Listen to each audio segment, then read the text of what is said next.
So hello and welcome to another episode of Wiki Weekends. I'm your co-host, Karl Smallwood, joined as ever by my good friend and fellow co-host, Lucas Holland. Hello there. And today we're talking about the sequel to one of my favourite movies, RoboCop 2. Any special message for all the kids watching at home? Stay out of trouble. Okay, so I've only seen RoboCop, the original movie, and then RoboCop, the reboot movie. So specifically though, we're not talking about RoboCop 2 the movie, we're talking about RoboCop 2 the character. Because RoboCop is a very meta movie. A lot of people, especially at the time, wrote it off as this just dumb action movie, but it's actually a really good satire of both American culture at the time and the action movie genre. Alert. Red alert. You crossed my line of death! You haven't dismantled your MX stockpile. Pakistan is threatening my border! That's it, Buster. No more military aid. Nuke 'em. Get them before they get you. Another quality home game from Butler Brothers. And RoboCop 2 is admittedly not as good at that as the original, but it does have its own charms. For example, it is very meta. For all the shooting he does, I've never once seen him take the time to do anything nice. Like visit an orphanage. You're absolutely right. Or help a cat out of a tree, or go door to door collecting for the Red Cross, or maybe even roasting some marshmallows with some Cub Scouts. Why, Mr. Johnson, that is wonderful.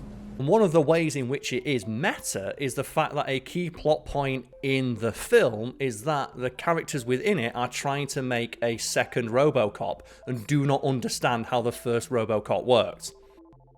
I didn't realise that there was an actual character, RoboCop 2. Exactly, but the RoboCop 2 keeps failing. And that again, it's that very meta thing of, okay, we're going to make a second RoboCop, just make another one. And they make it and it doesn't work. And you have the character saying, why won't it work? The first one worked.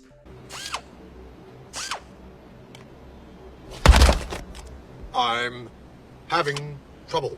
Which I find, personally, very, very funny. Because behind the scenes, they just kept telling the people making it, make another RoboCop.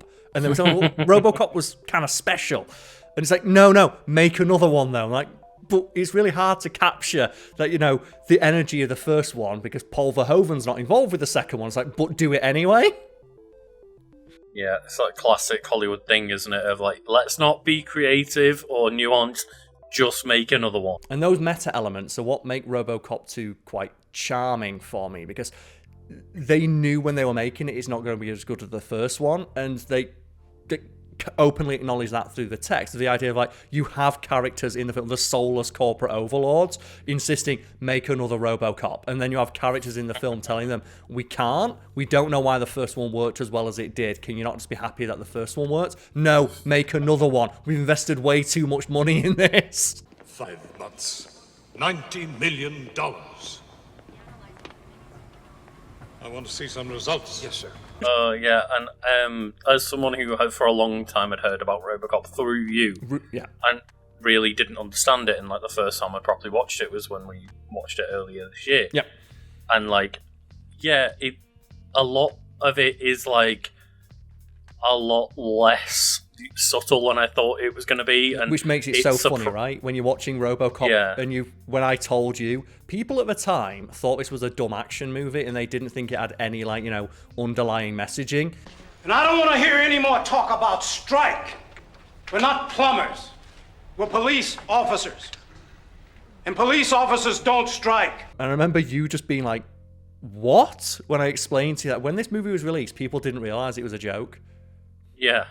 When you have like the vignettes in the middle, like, nuke them, get them before they get you. And it's like, people played like with nuclear warfare. It's like, they didn't realize it was a joke. Yeah, it's baffling watching that movie back and going like, oh, everyone took this at face value at the time. It's like, how? It's so obviously a joke. 6000 SUX, an American tradition. But anyway, we've got a wiki to cover, Lucas. The RoboCop 2 program, and it starts with a quote from a character identified only as the Old Man. I've been very patient, Johnson. 5 months, $19 billion. I want to see some results. And very meta there, like just this executive have been like, why won't RoboCop 2 work? Yeah, and to be fair to him, if I'd spent $19 billion on something, I might want to see a return to it too. So the RoboCop 2 program was an OCP initiative designed to combat the new huge wave of crime sweeping through the city due to a new designer drug called Nuke, and help protect the workers during construction of Delta City. The project was first headed by Donald Johnson and Dr. Schneck. Johnson had tremendous difficulty finding a suitable candidate like Officer Alex Murphy, a dutiful, inherently good person who was reconstructed as RoboCop. This led to several failures as the cyborgs could not accept their new inhuman forms.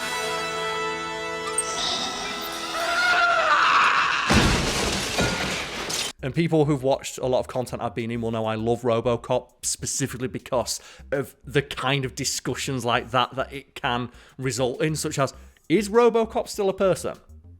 Mm-hmm. Is he still a person? That's the question they deal with in the first one, where someone says to RoboCop, if I laid out the pieces of you that are left, it wouldn't even constitute a corpse on an autopsy table.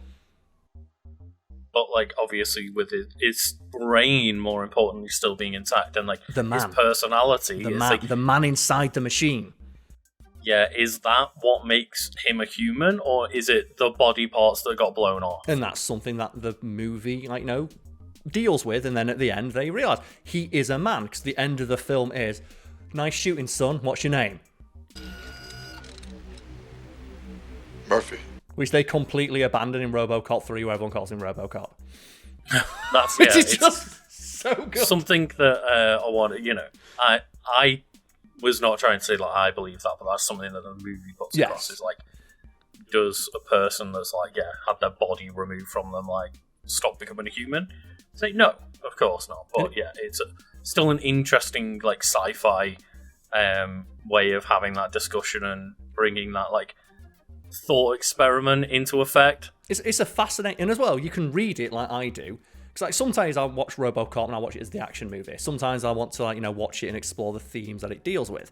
And the fact you can have discussions about it of just as an action movie, or as a satire, or as a sci-fi body horror movie about the ideas of transhumanism and the idea of what constitutes the self, is what makes it such a good movie. Excuse me. I have to go. And the second movie, as I mentioned, isn't as good, but it still brings some of those concepts to the table and is therefore, to me, still worthy of discussion. And the RoboCop 2 program is just a 5-minute bit in the middle of the film before they move on. But it's terrifying to watch back on and actually think about, within the logic of the universe, what's actually going on. So the history was there were initial prototypes that just failed. And again, this is it's a 2-minute section in the middle of the film where you just see the RoboCop 2 prototypes, and they immediately just kill themselves.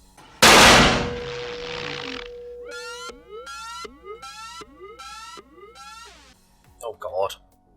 Which is funny, and it's a really, really funny scene because the first one just pulls a gun out and just shoots people. Oh my, yeah. But that's the thing is to me, not watching the movie, this all sounds fucking horrifying. That's the thing. It's funny because obviously in that way of the hyper-violence is used as a point. It's funny, and then when you think about, wait a minute, what actually just happened, it's actually kind of horrifying. So, the initial RoboCop 2 was a bipedal machine whose entire body was mechanical and possessed his remaining human head deep within the confines of the carapace. It almost immediately went rogue, disturbed by the psychosis of being a machine. The robot, attempting to fulfill its mission, immediately acted, shooting one technician dead and wounding a second, before shooting itself through the cranial dome. And one of the things that if you watch it back, and I'll put the clip in obviously, is when they unveil it, it just shows you a screen of its human face. And its human face immediately starts screaming in digital agony. Oh my God. But it has no noise, so you can't hear it. And then the second they turn it on, it just shoots 3 people who put it inside the machine and kills itself. You are under arrest. I mean, admittedly, I wouldn't want to be a RoboCop and have, all the helmet and everything. But if I think we sit on very opposite ends of the spectrum. If someone said, like, from the neck down, you could just be replaced by like this cool robot body, would you do it? No. I'm like, all in. No. I'm just like, sign me the fuck up. Yeah, I've had enough of my back hurting. Give me the robo body. There we go. The second prototype, and one of the little just visual gags I adore, is that the second robot comes out, one of the technicians has got a sling on because he got shot. No. Let's see, the comedy is there, but also the horror.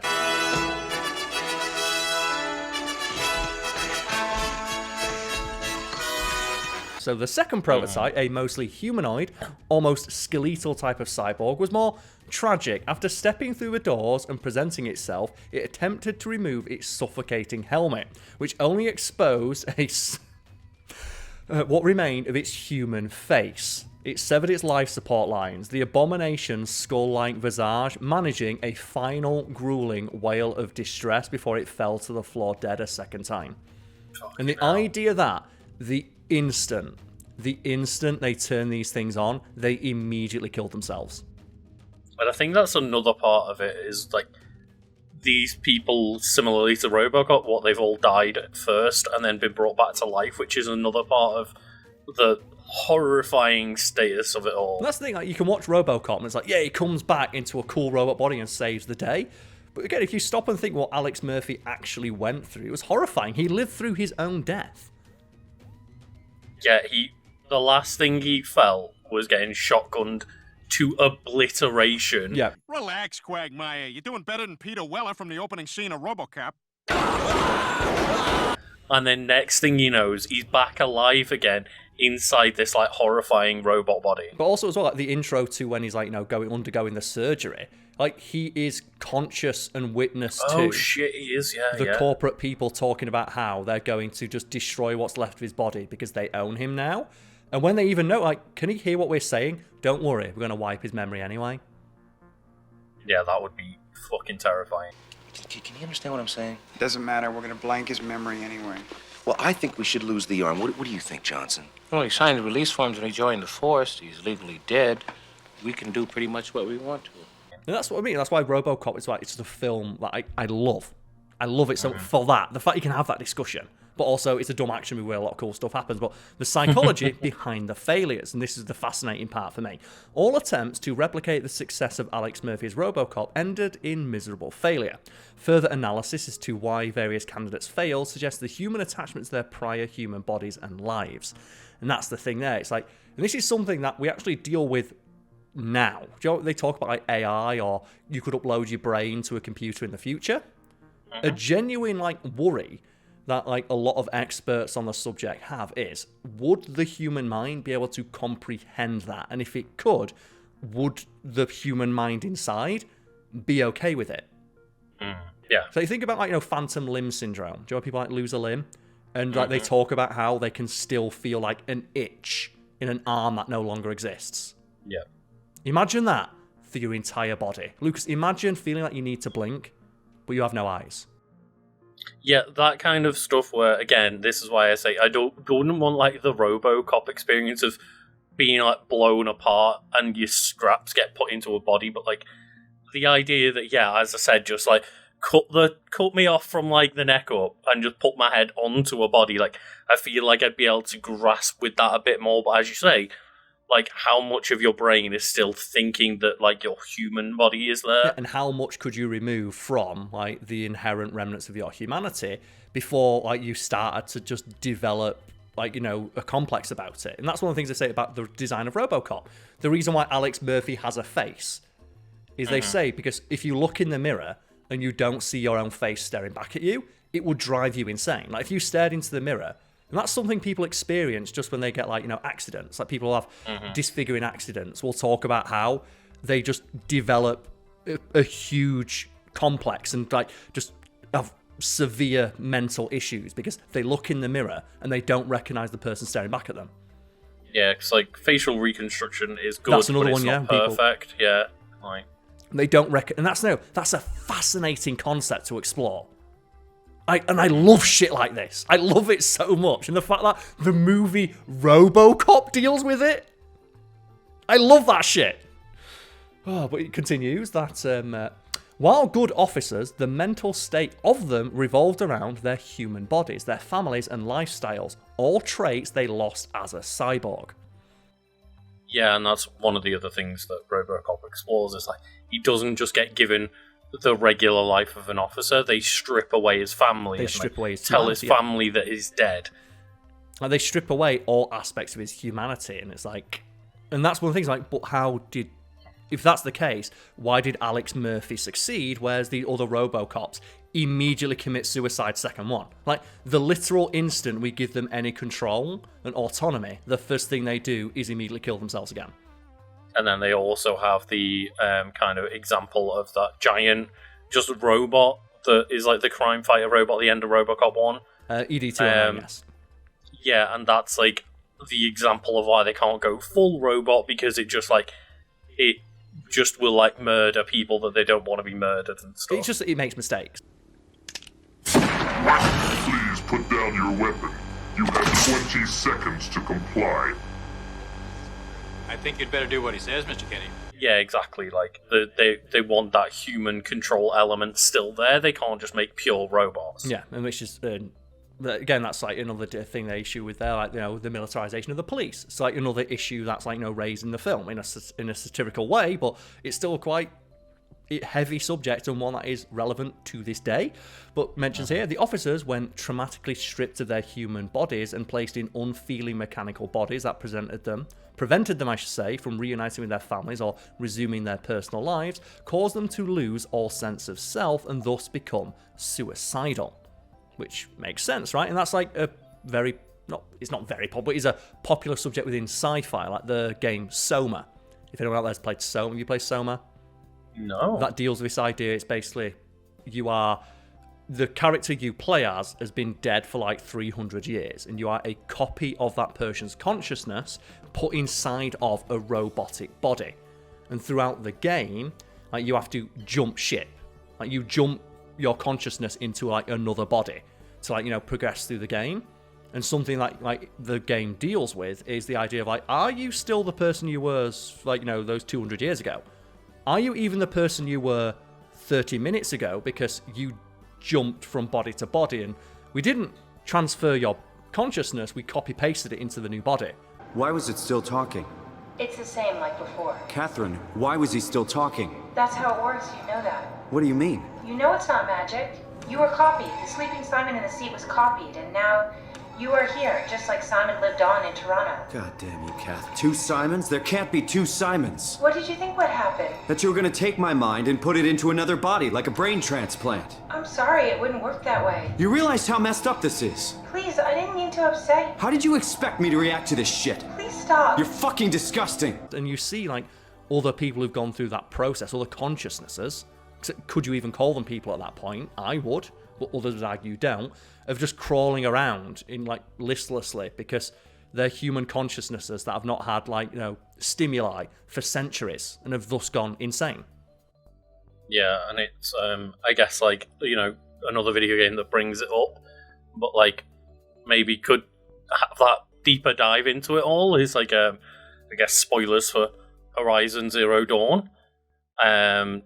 It's like, oh yeah, okay, well, we've got the protagonist, Aloy, and it's like, oh, she goes into like one of the cauldrons, I think it is, and she sees a person that looks exactly like her, but is called like Elizabeth Sobeck, and then it's like, oh, but I'm a clone of this person, but sent forward in time, like, a delayed clone, so that when the apocalypse is like sort through itself, I'm then there hundreds of years later to try and solve my own problem.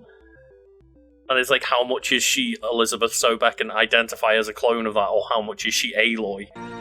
I guess I would have wanted her to be curious and willful, unstoppable even, but with enough compassion to heal the world. And I adore conversations like this because it's a really neat glimpse into how people think of like, so folks at home, like, do you think that like Alex Murphy is still Alex Murphy? Do you think RoboCop is still Alex Murphy? Or do you think too much of what made Alex Murphy was lost in his conversion to RoboCop. Do you think, for example, a clone, if you cloned yourself, would you consider that clone to be you? Or would you consider it to be a new person? How about if you died in the cloning process? Would that clone be yourself? Would you be happy with people assuming that's you? Because I don't think it would be. I don't think a clone of myself is me. I think it's... Because I think from the instant that you separate, it's now got new lived experiences. And thereby it becomes a new consciousness, a new being. I want to mention again, just something we've mentioned quite a few times before, of like the story of Twice in My Hero Academia, of like he's unsure whether he is like the original person or a body double, and he is terrified to find out and die. This absurd self-mutilation continued for 9 days. Can you imagine that? In the end, they killed each other and disappeared. All gone. Ever since then, I haven't been sure that I'm the real me. How could I be after all the madness? Like, speaking of dumb action movies with like actually super interesting sci-fi like plots and interesting questions being raised, the film The Sixth Day, which is about a film where Arnold Schwarzenegger gets cloned, and there's 2 Arnold Schwarzeneggers, and you just have Arnold Schwarzenegger asking when he finds out he's a clone, saying, "Do I have a soul?" Did you have to hit me that hard? Well, to stop you from talking to the police. Yeah, that's a good one. That should do it. What are you doing? Testing it? Because I don't think you have enough aluminum in there. Are you kidding me? And that's like a genuinely fascinating question of like, cause the whole film is him thinking someone like, I've been cloned and my clone stole my family. And then he finds out he's the clone. And he finds himself asking, well, so what now? What am I? Do I have rights? Do I have a soul? Is this my family? Or not? Like, am I this person? Am I not? Am I a new person? Am I something different? Yeah. And I love shit like that. Stuff like that fascinates me. And I'm not supposed to say, you're thinking too much about it. It's like, or are you just not thinking about it enough? Yeah, the fun part is thinking too much about it. And it reminds me a little bit, like, going back to the RoboCop 2 failures, the Harlan Ellison novel, I Have No Mouth and I Must Scream, one of the singular, most horrifying, like, short stories ever written, which basic Cliff Notes version is, there's a couple of people left after the apocalypse who can't die because there's this, like, evil AI that is so bored that it basically keeps the last remnants of humanity alive to torture them, because that's the only thing that gives it any pleasure anymore. And the plot of the novel is people just trying to commit suicide so they can just stop being tortured. And at the very end, one of the people survives after like helping the others move on, and the evil AI is so pissed off it just turns them into a giant gelatinous blob with consciousness but no ability to interact with the outside world that has been continually tortured. And it ends with the line, "I have no mouth, but I must scream." I thought Am hated me before. I was wrong. It was not even a shadow of the hate he now slavered from every printed circuit. He made certain I would suffer eternally. This taking a weird turn with this conversation of like, that's horrifying. But that's what's happening to the people in the RoboCop program. Their brains inside robot bodies that can't scream. Literally, the first RoboCop prototype is just screaming, but you can't hear it. I found it funny though, because you know when you just go off like on the deep end and end up in a weird place in a conversation. Yes. Last night I was saying, do you think it would be satisfying, like if you're conscious but you are like a piece of jelly on a plate and you get to just wobble on a plate? I was like, do you think that would be really satisfying, just being like wobbling on a plate and then you're like, oh, here's like the horror version of that story. Well, it's like Black Mirror, which also deals a lot with these subjects. There's, I think it's like Black Christmas. Not Black Christmas. I think it's like, forget the name of it, but I'll put the clip in. Where it's, they talk about, there's a brain scientist, and they take this lady's consciousness and they put it inside of her boyfriend's head. And they basically share his consciousness, but then the boyfriend gets like sick of his like missus always being in his brain, so they implant her consciousness into a teddy bear where she has no ability to interact with the outside world, but this is for all intents and purposes a human being. That is like a variation on the concept of I have no mouth and I must scream. Monkey needs a hug. Monkey loves you. Monkey loves you. Monkey needs a hug. Monkey just needs a minute to get used to how things are gonna be. There is an episode I just looked at called White Christmas, but that's the one where the dude is trapped inside like the little egg thing. That's a different one, but it's a Black Mirror style concept, and they even mention in that of like, well, why don't you just delete it and say, well, yeah, the Hague got involved, and legally I can't delete it because it's a human consciousness, but legally I don't actually have to do anything to help it. It's like, I can't delete it because they deem that there's enough humanity in there for it to count as a person's, that'd be murder, but because they're like, just a piece of code inside a machine, they'll live forever. So they're going to live forever in a place where they have no ability to communicate or interact with the outside world, but retain a human consciousness. Terrifying. Absolutely, and if people haven't watched Black Mirror, there's a bunch of episodes like that where so many different interesting conversations Black come Mirror up about fucks me up. It's just essentially a show where the common theme is like human existentialism. What about if my nan ran on batteries? Anyway. So, Monkey needs a hug. but bringing it back to the RoboCop 2 program and Murphy himself, Murphy's success then lay in his personality, namely his desire to live and uphold the law.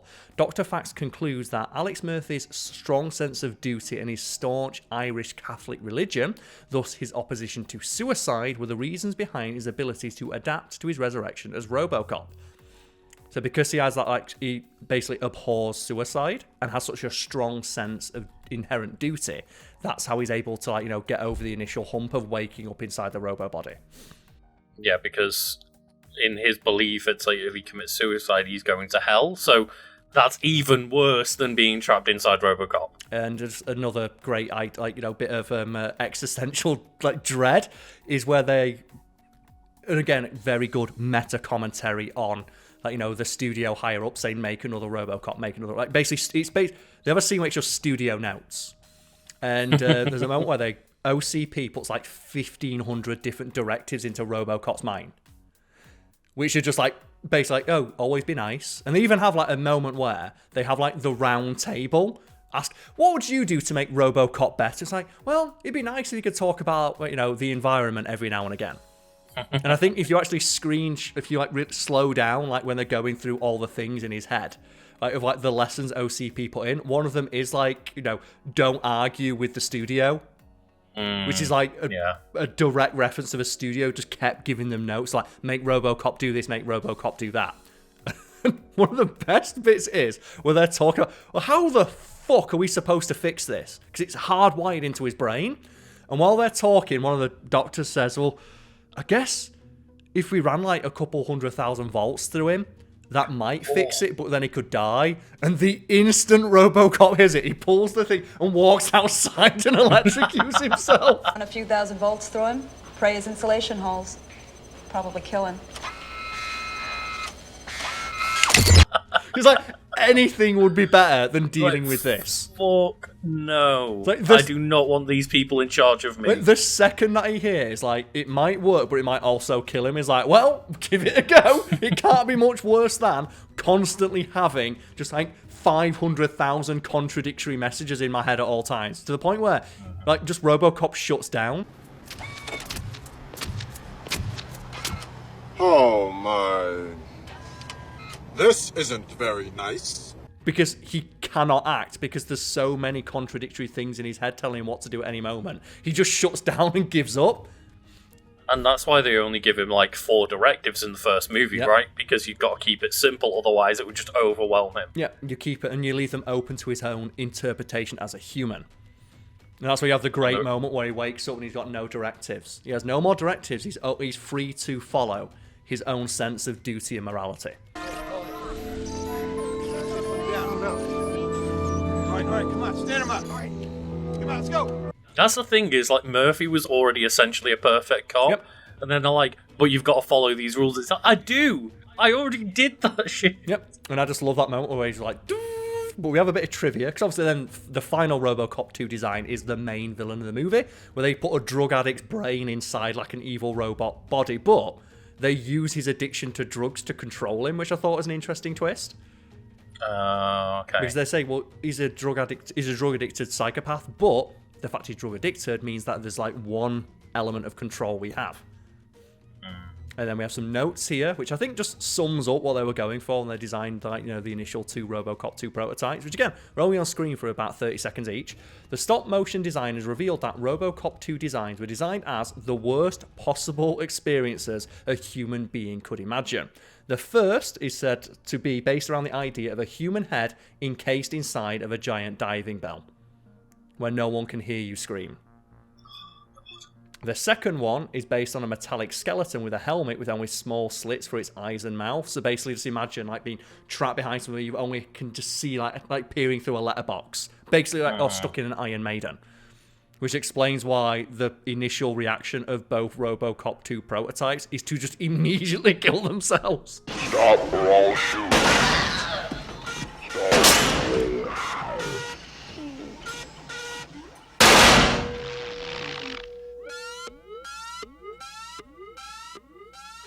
And I could talk about this shit all day.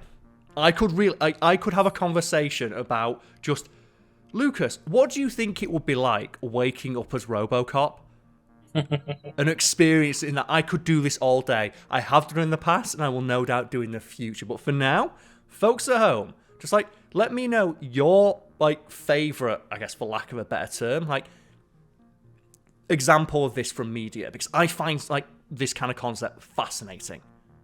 Like the idea of like, you know, at what point do you cease to be human? And all that stuff, like, you know, or dealing with the idea of like being cloned or having your consciousness put into a robot body or anything like that. All this stuff fascinates me, which is why I love talking about it. I also love that RoboCop's just a great action movie that's kind of funny, very satirical, and in the second one has a lot of those meta elements. But for now, we'll have to say goodbye. Like, comment, subscribe, all that good stuff, and have the day you deserve. See you all next time. God, RoboCop 2 is so fucking cool.